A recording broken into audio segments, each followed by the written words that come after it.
Segundo princípio expresso, o princípio da impessoalidade. Impessoal é tudo aquilo que não pertence a uma pessoa em específico. Então, quando eu digo do princípio da impessoalidade, a administração deve buscar um tratamento igualitário a todas as pessoas que estejam em idêntica situação. É claro que quando eu falo da impessoalidade, eu preciso estabelecer o paradigma de idêntica situação. Porque aqui traz a lembrança do princípio da igualdade. Tratar os iguais de forma igual, na medida em que se igualam, e os desiguais de forma desigual, na medida de suas desigualdades. Então, o princípio da impessoalidade traz relação, então, com o princípio da igualdade. E aqui nós estabelecemos, então, que impõe objetiva que a administração pública ela dispense aos administrados,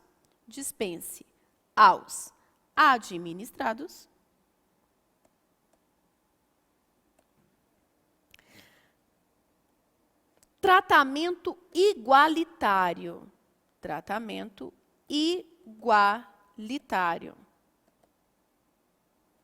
Quando esses administrados, eles estiverem em idêntica situação.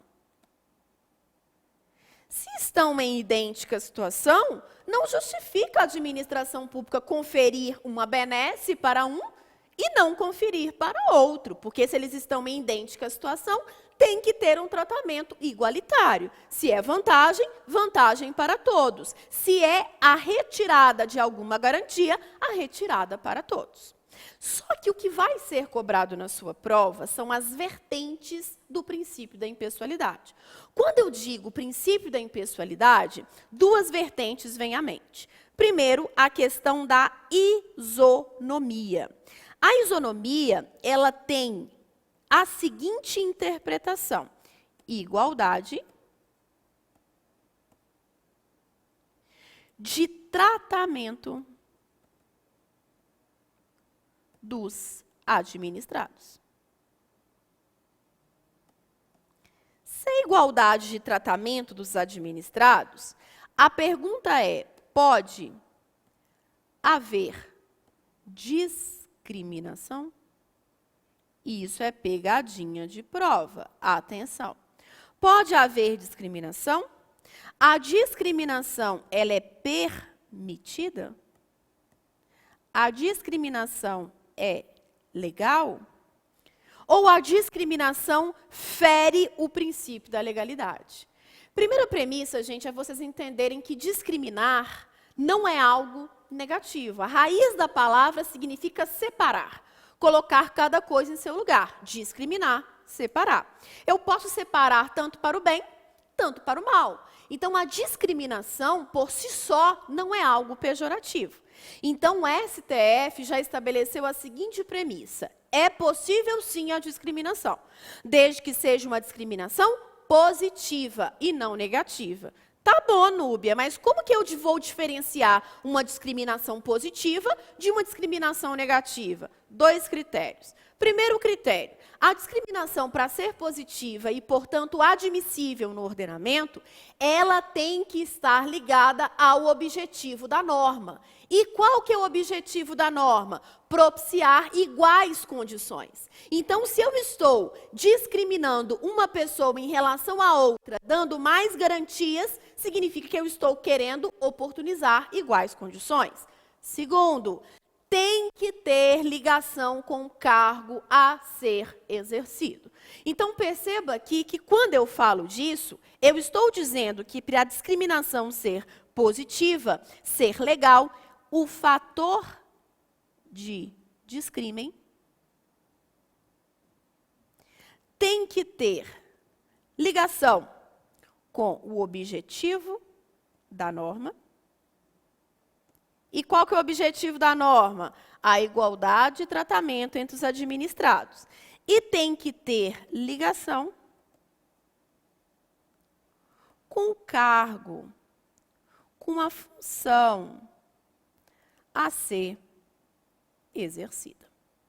Nesse sentido, eu vou colocar aqui para vocês a súmula 683 do STF. Essa súmula 683 do STF, para concursos de carreira militar, é essencial, porque ele fala o seguinte: é possível a exigência de altura mínima? É possível a exigência de gênero feminino ou masculino? Sim, desde que tenha o objetivo da norma e desde que tenha ligação com o cargo a ser exercido. Então, o STF pacificou o entendimento de que é possível, sim, a exigência de altura mínima, determinação de critério etário, desde que tenha uma justificativa.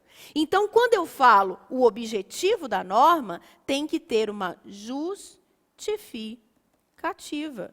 Eu preciso justificar a existência daquele fator de discriminação. Porque, se não houver justificativa, atenção, ausente a justificativa, isso é um abuso de direito. É um abuso de poder. E todo ato abusivo, ele é nulo de pleno direito, porque vai se configurar como abuso de poder, e todo abuso de poder é nulo de pleno direito.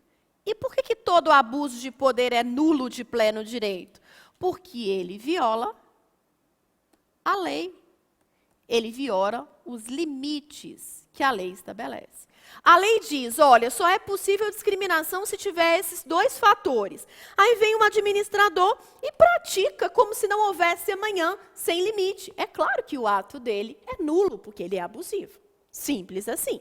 Então, toda discriminação, ela é negativa? Não. Existem discriminações permitidas e legais? Sim, desde que o fator de discrime tenha o objetivo da norma e tenha ligação com o cargo a ser exercido. Vou dar um exemplo esdrúxulo para vocês, mas que cabe muito bem. Vamos imaginar que determinada pessoa saiu um edital para a participação de concursos de salva-vidas. E um dos requisitos do edital é saber nadar e ter o quê? A mobilidade perfeita nos membros inferiores e superiores. Bacana. Uma pessoa que, por exemplo, ela não tem essa mobilidade, ela tenha, então, um agravante de alguma doença que a impossibilita a movimentação dos membros inferiores, alega que esse edital é nulo, porque ele está vetando a sua participação. Olha, eu quero participar e está vetando a minha participação. Mas perceba, quando eu coloco esse requisito, tem ligação com o objetivo da norma? Sim. Tem justificativa com o cargo a ser exercido? Sim, porque isso vai inviabilizar o exercício, a realização da função que se pretende naquele cargo? Sem dúvida. Agora, imagina só se eu colocasse esse mesmo requisito para um concurso da magistratura, um concurso do Ministério Público. O que uma coisa tem a ver com a outra? Quer dizer que eu não posso ter um promotor de justiça, um juiz, que tenha aquela imobilidade nos membros inferiores? Em que isso vai afetar o exercício e as atribuições da função? Em nada. Então, é nesse sentido que vai cair na sua prova.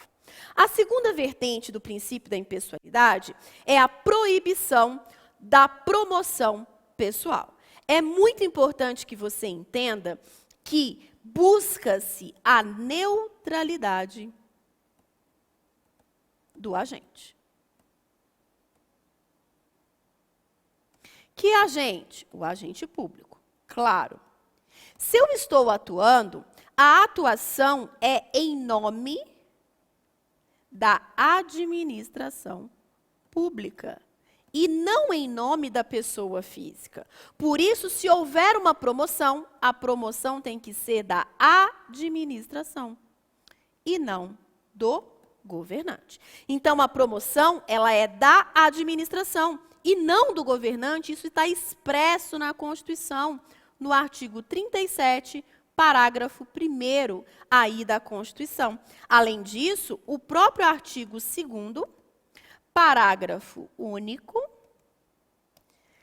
lá no inciso 3, eu tenho da Lei 9784 de 99, que é a Lei de Processo Administrativo, ela veda a atuação pautada na promoção pessoal. O agente vai se promover? Não. Então, não é o prefeito, não é o governador, não é o presidente, e sim o governo federal, o governo estadual, o governo municipal. É a administração pública que faz, e não o governante que faz, até porque a administração pública, ela precede a figura do governante em muito. A administração pública, ela é o quê? Perpétua. O governante não, ele é sazonal, ele vai e volta. Então, perceba que é proibido a promoção pessoal, dizendo que a promoção ela tem que ser da administração e não do governante. Dito isso, senhores, vamos para o terceiro princípio, que é o princípio da moralidade. O princípio da moralidade, ele é um princípio carente, eu brinco com isso. Por quê? Porque o princípio da moralidade, ele nunca anda sozinho. Vocês nunca vão encontrar uma decisão judicial que vai, então, condenar um administrador só porque ele violou o princípio da moralidade. Porque, ao violar o princípio da moralidade, automaticamente ele violou outros princípios. Por que isso? Porque moralidade é um conjunto de adjetivos. Quando eu busco uma conduta moral do administrador, eu busco uma conduta ética, uma conduta proba, uma conduta legal, uma conduta pautada pela boa-fé, uma conduta pautada pelo interesse da coletividade. E, automaticamente, quando o agente público ele atua no interesse privado e não no interesse público, ele está violando a lei. Então, automaticamente, eu tenho uma conduta ilegal. Então, quando eu falo da moralidade, eu estou dizendo, então, de um conjunto de atributos que deve revestir o ato do administrador público, do agente público. Como eu disse a vocês, honestidade, boa-fé, lisura, transparência e tudo mais. O que pode ser cobrado para você dentro do princípio da moralidade? O nepotismo, que é a súmula vinculante, número 13. O nepotismo, ele está aí na súmula vinculante 13. E a súmula vinculante 13, claro, se é súmula vinculante, é do STF, né? É redundante falar súmula vinculante do STF. Então, a súmula vinculante 13, ela vai trazer o quê? A proibição do parentesco dentro da administração pública. Ué, Núbia, mas eu não estou entendendo. Como assim a proibição do parentesco dentro da administração pública? Quer dizer, então, que eu e meu irmão não podemos passar junto num concurso público, não? Olha, é a proibição do parentesco para cargos, funções, emprego, sem realização de concurso público. Sem realização de concurso público. Eu sou desembargadora da vara. Aí vem, então, o meu irmão e é aprovado no concurso público para trabalhar na mesma vara. Perfeito, foi aprovado em concurso público. O que não pode é a indicação, é a nomeação direta sem concurso público. Esse parentesco, qual que é o limite que é vetado? O parentesco é cônjuge, e tudo que eu falar de cônjuge se aplica ao companheiro. Eu também tenho todos os parentes em linha reta, ascendente ou descendente, colateral e afins, sogra, cunhado, até o terceiro grau. Até o terceiro grau. Então, eu não posso nomear meu sogro para ocupar um cargo sem concurso público. Porque, ao fazer isso, eu estou praticando o nepotismo. O nepotismo, então, é a colocação de parentes sem concurso público. Inclusive, está vinculando os cargos em comissão, que nós vamos ver mais adiante, que é de livre nomeação, livre exoneração, e também as funções de confiança. Núbia, eu posso nomear para ocupar uma função de confiança a minha irmã? Não pode. Núbia, mas ela fez concurso público, mas para a função de confiança você não pode. Cargo em comissão, eu posso atribuir para qualquer pessoa, menos para aquele que seja o seu parente, que esteja na súmula vinculante, número 13. Pegadinha de prova. A súmula vinculante, número 13, ela não alcança cargos políticos. Quais são os cargos políticos? A lei vai dizer, por exemplo, um secretário de obras. Ele pode ser irmão do prefeito. Presidência do CRAS pode ser a primeira-dama, são cargos políticos. Os cargos políticos, eles não são alcançados pela súmula vinculante número 13. Então, esse é o ponto fulcral para você entender e não errar na prova. Então, se a prova disser, fulano ocupa um cargo político e é irmão do prefeito, pode alegar que violou a súmula vinculante número 13? Não. Pode ter violado outras premissas. Pode ter violado a impessoalidade, porque essa pessoa não tem qualquer qualificação técnica para exercício daquela função. Então, perceba, em que pese não alcance cargos políticos, os cargos políticos, para ser preenchidos, precisam ser analisados a qualificação técnica. Então, eu posso ter violado a moralidade, posso ter violado a legalidade, a impessoalidade, sem isso configurar violação à súmula vinculante número 13. Maravilhoso?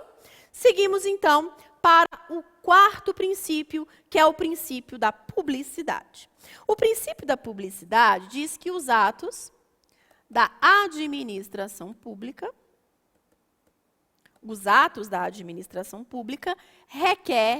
requerem ampla divulgação. Significa que os atos da administração pública, eles devem ser acessíveis. Aí você vai me perguntar, Núbia, e qual que é a forma dessa divulgação?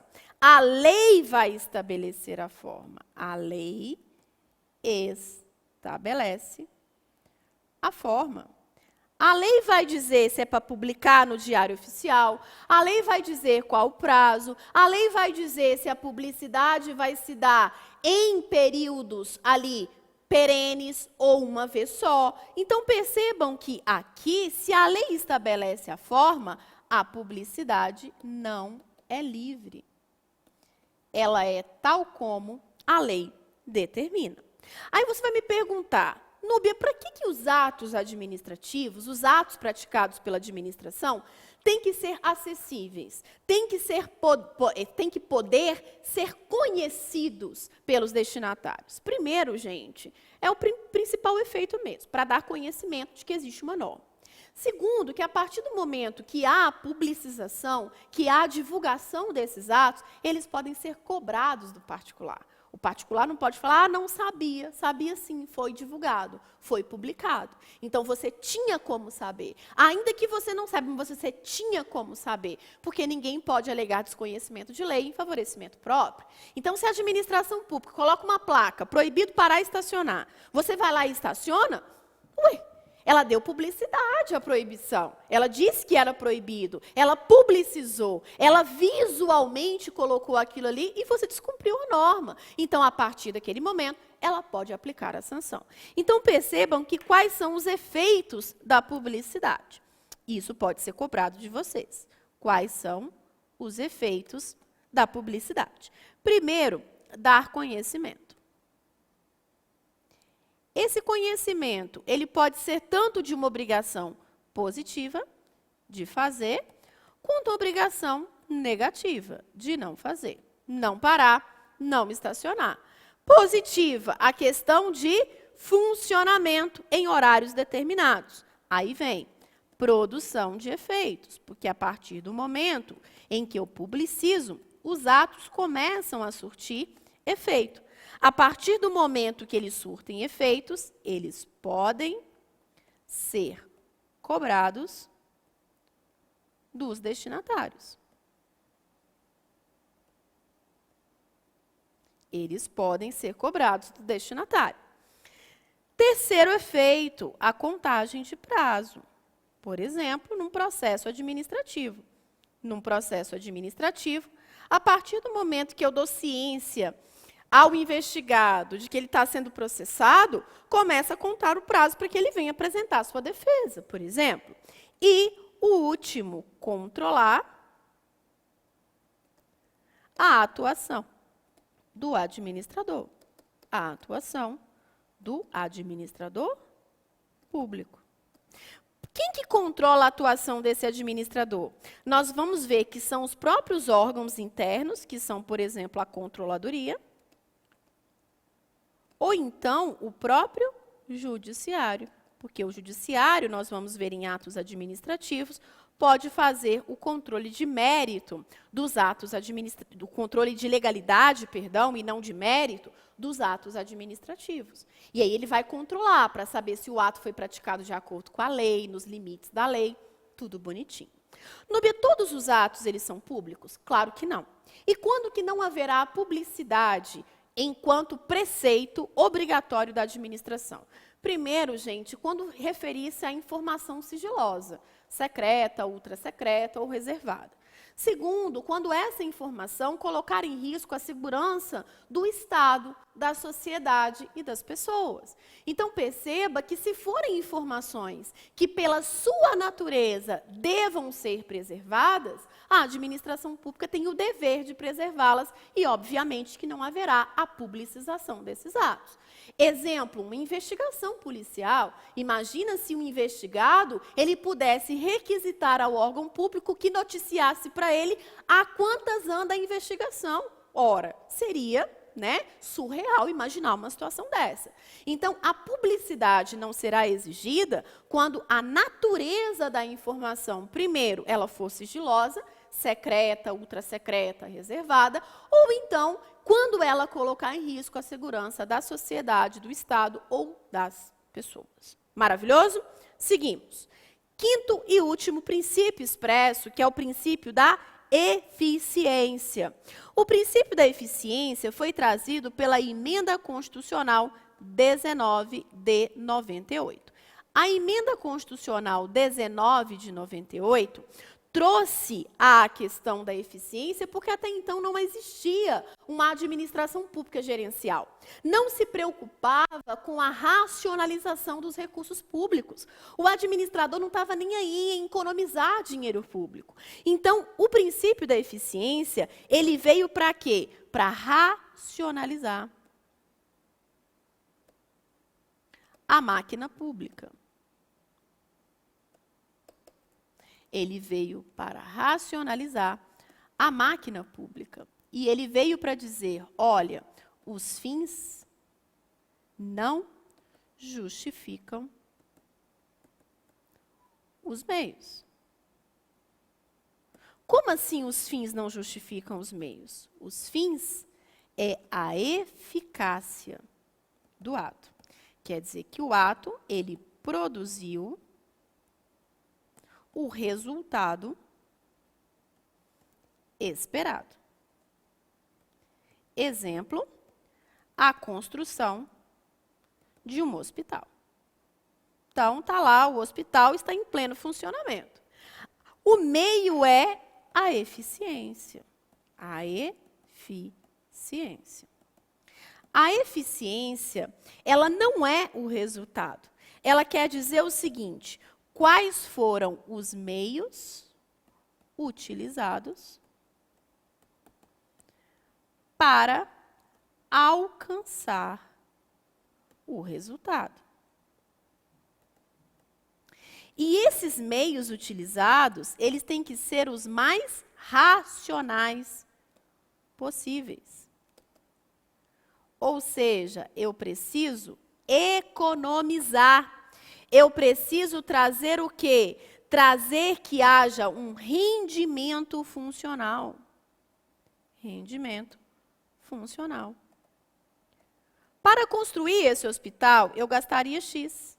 Só que foi lá e gastou 10X.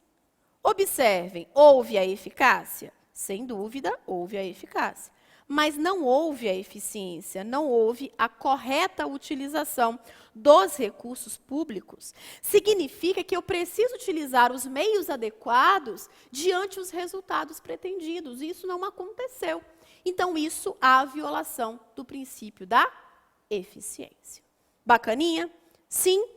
Núbia, entendi. Então, aqui nós partimos do conceito de direito administrativo, passamos pelos princípios. Entendi. Agora tem uma coisa. Você lembra que você me falou que dentro do conceito do direito administrativo tem duas figuras principais? A administração e aqueles que são os governados. Então, eu preciso entender o que é a administração pública. Nesse sentido, a administração pública não se confunde com o Estado e não se confunde com governo. A administração pública é diferente de Estado e é diferente de governo. Estado é o ente personificado. Bem rapidamente aqui, para você entender. Personificado. Se ele é o ente personificado, significa que ele tem personalidade jurídica. Essa pessoa jurídica atua tanto no âmbito interno, quanto no âmbito externo, tratados internacionais e tudo mais. Significa, então, que esse Estado é a pessoa jurídica estatal soberana, Estado brasileiro, Brasil, enquanto nação, enquanto atuante interna e externamente. Esse Estado, ele tem elementos, e vocês já aprenderam isso em direito constitucional. Quais são os elementos do Estado? Elementos do Estado. Os elementos do Estado são o povo, o território e o chamado governo soberano, ou a soberania, que é a mesma coisa. O povo, que é o governado, o território sobre o qual há ingerência daquele poder e a forma de governo. Então, olha que lindo. O governo, que nós vamos ver daqui a pouco, é um dos elementos do Estado. Significa, então, que há uma forma de governo em um determinado território sobre um determinado povo. Esse Estado, nós também vamos lembrar que ele tem poderes. E esses poderes são harmônicos e são independentes entre si. Quais são esses poderes? Eu tenho o legislativo, eu tenho o executivo e eu tenho o judiciário. E aí vocês já sabem que o legislativo, ele tem a função típica de editar leis de caráter abstrato. Ou seja, eu vou pegar, então, o caráter normativo do poder legislativo. Então, o legislativo, ele vai normatizar. Essa é a função típica. O executivo, ele vai executar as normas colocadas pelo poder legislativo. Vai trazer do âmbito abstrato para o âmbito concreto. E o judiciário, ele vai o quê? Ele vai fiscalizar, ele vai controlar a legalidade desses atos. Bacaninha, nós já sabemos tudo isso. Por quê? Porque nós sabemos que o legislativo tem funções típicas, mas ele também exerce funções atípicas. Quando o legislativo ele instaura uma CPI, quando ele instaura uma CPI, ele está julgando, ele está controlando. Então, ele está exercendo uma função atípica do judiciário. Quando o judiciário instaura um processo administrativo para apurar a falta do seu servidor, ele não está ali simplesmente analisando o controle da lei, e sim executando. Então, ele está executando a lei, que é um ato típico do executivo. Então, perceba que Estado não é administração. Por isso que se fala em responsabilidade civil extracontratual do Estado. E isso está no artigo 37, parágrafo 6º, que a gente vai estudar. Por isso que é a responsabilidade civil, porque ele tem personalidade jurídica. Já o governo, e vocês sabem que ele está aqui, ele é um dos elementos do Estado. Um dos elementos do Estado. E o governo, ele é uma atividade discricionária. Ele é uma atividade discricionária que está o quê? Prevista na Constituição. Prevista na Constituição Federal de 88. E que traz uma responsabilidade constitucional e uma responsabilidade política. Então, perceba que, para que exista um Estado independente, eu preciso de um governo soberano. Eu preciso que essa forma de governar, ela seja soberana e ela não tenha influências, comandos, controles internacionais. Bacana. No biadministração, onde que entra nisso? É o que nós vamos ver no próximo bloco, para que você entenda que a administração não é governo e não é Estado. Volto já.